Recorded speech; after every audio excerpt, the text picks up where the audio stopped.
Share lang ako guys kung paano or ano yung mga pinagdaanan ko lately or hindi naman lately, matagal na hindi ko siya na-share sa inyo. Na kaya ako masishare to sa inyo kasi nakita ko kung paano nag-work si God sa life ko, kung paano niya plinis everything, kung paano ano yung pinagdaanan ko na hindi nyo alam or for sure alam to pero dead man na lang. Alam niyo yun? I mean, hindi na lang ako na tinanong but thank you so much pag-respect ng katahimikan ko. But isi-share ko to guys dahil masasabi kong healed na po yung nararamdaman ko. Kaya ready na ako i-share sa inyo. Unlike dati may mga sakit pa, mga ganyan guys. So, syempre tao lang tayo, nagkakamali naman talaga tayo. Huwag na tayong magmalinis, huwag na tayong magsisihan, huwag na magturuan. Ako, no regrets. God knows, alam niya yung heart ko ngayon na sobrang okay na ako. Kaya pwede ko nang i-share or gusto ko nang i-share sa inyo. Ayoko na sana i-share to pero nakita ko kasi kung paano binago ni God yung surroundings namin, kasi for sure may pinagdadaanan din kayong same. Una-una lang yan guys, una-una lang yan guys. Alam ko talaga na meron tayong sobrang pinagkatiwalaan na akala natin, porket sobrang pinagkakatiwalaan natin sila na yung pang forever natin, pang future natin, sa sarili lang natin, but pag sinabi ni God na hanggang dito lang sila. So guys, don't get me wrong, basta ako isipin nyo na yung mga gusto nyo isipin na baka hindi pa ako makamove on, ganyan, or baka kasi bitter pa, gusto niya kasing i-defend yung sarili niya. Hindi na ako doon sa after guys, wala na ako i-defend or what. Basta alam ko lahat tayo nagkakamali. May mga pinagkakatiwalaan tayong tao na syempre natin na makokontrol yan guys. So ito na nga guys. Kailan ba yung before pandemic, no? Basta Holy Week yun, hindi ko makalimutan. Holy Week 2009, if I'm not mistaken, 19 or 20. Basta wala, pandemic na siguro yun, no? Yung wala kang pasok. Dito ka na, no? Oo, pandemic. Parang, nag-work from home na si daddy nun. Buti na lang at perfect timing talaga. Di ko makakalimutan, Holy Week yun, guys. Holy Week pa.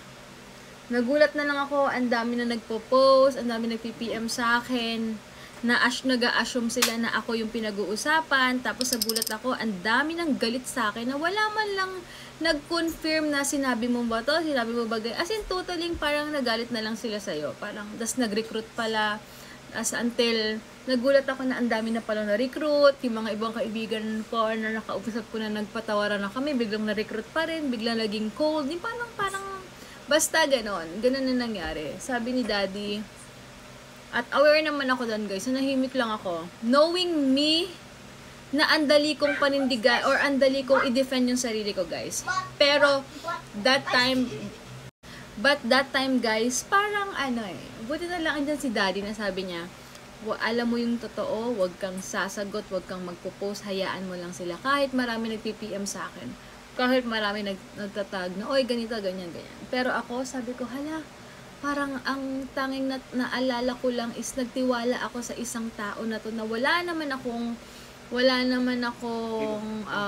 inimbentong kwento na totoo naman. Nagtanong sila, nag-share ako, wala akong inimbentong something. Sagulat na lang ako, ang dami ng galit sa'yo. Ang nangyari lang naman, naging busy ako kay Hugo na, syempre iba na yung priorities ko kasi, or priority ko kasi anak ko na I mean, nawala ako sa scene.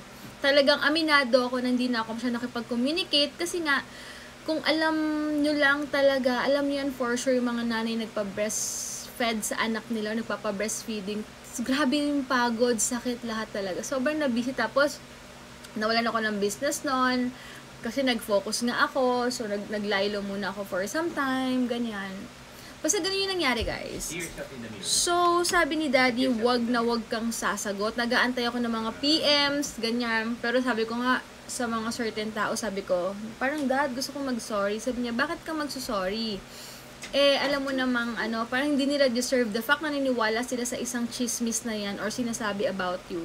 Ibig sabihin, matagal na yung may galit sa'yo, naghahanap mo ng kakampi or something. Wag, parang hindi nila deserve yung sorry mo. Kasi ako nagigilty na ako, baka di ko na kasi maalala guys, hindi ako nagpapaka-impokrito dito. May mga nakwento ako for sure, pero wala ako inimbento. I know in my heart na never ako nag-iimbento ng kwento ko. Ano lang sinabi sa akin, nagtanong ka, sabihin ko sa'yo kasi pinagkakatiwalaan kita, lahat naman ganun. So yun na nga guys, hinayaan ko na lang siya. until marami pa rin issue, ganyan. Pero never ako, alam niya, mga viewers ko dito or what, never ako nagsalita anything or anything about them or something bad. Yeah. Something bad or what, never ako nagsabi or what. Kasi alam ko sa sarili ko, naging busy lang ako. Although may sinabi silang ganito, kasi may nakausap ako isang tao na nagsabi sa akin na ganito yung ginagawa, nag-recruit nga daw, ganyan-ganyan. Tapos pati siya, ni-recruit, pero sabi ko, alam ko sa sarili ko na, totoo naman, na ganun siya, sinabi niya sa akin. So, syempre, itong BFF ko talaga, sinabi ko sa kanya, siya nakakaalam kasi alam mong, ang turing mo sa kanya is sister talaga na, alam mo pang forever friend na talaga, na kasama kayong tumanda, yung parang ganun. Nagtiwala ka lang din naman talaga. And then, ayun, after nun, ilang years, nakalipas, sobrang wala na akong pakialam. Sabi ko, sige, pagkalat yun yung gusto nyong pagkalat, alam naman natin yung totoo. At hindi ko gagawin yung ginawa sa akin ng tao na yun kasi hindi ako ganun.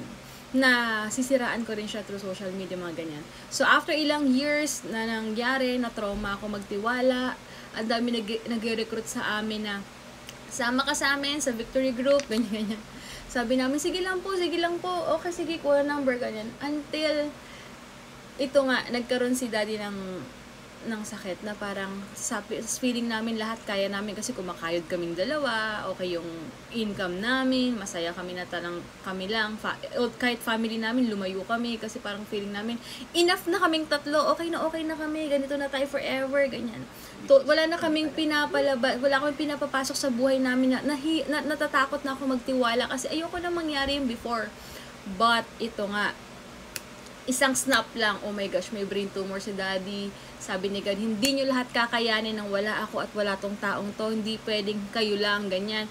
Tapos until ma-invite kami na parang, alam mo yung may something sa heart ko na gustong gusto ko i-share everything lang nangyari. Gusto ko kung paano nag-work si God sa life namin. Until, ito na, meron na kaming victory group na masasabi mong parang kung ilan yung nawala, dinagdagan pa ni God na sobrang better na you can be yourself. You can share, you can tell kung anong gusto mong sabihin na hindi ka nila i-judge. Kasi sabi rin nung nag-post na ka-victory group namin, na lahat kami imperfect doon. Grabe yung mga past din nila. Syempre yung past namin. Nagsama-sama yun. Ang dami namin natutunan sa kanila. Tapos mapapaisip ko na, shucks, ang daming nawala. Pero yung pinalit naman ni God, grabe talaga. Yung parang masasabi mo na, wow, free ka na. Parang ang sarap pala na minsan lumabas, na may kakwentuhan ka.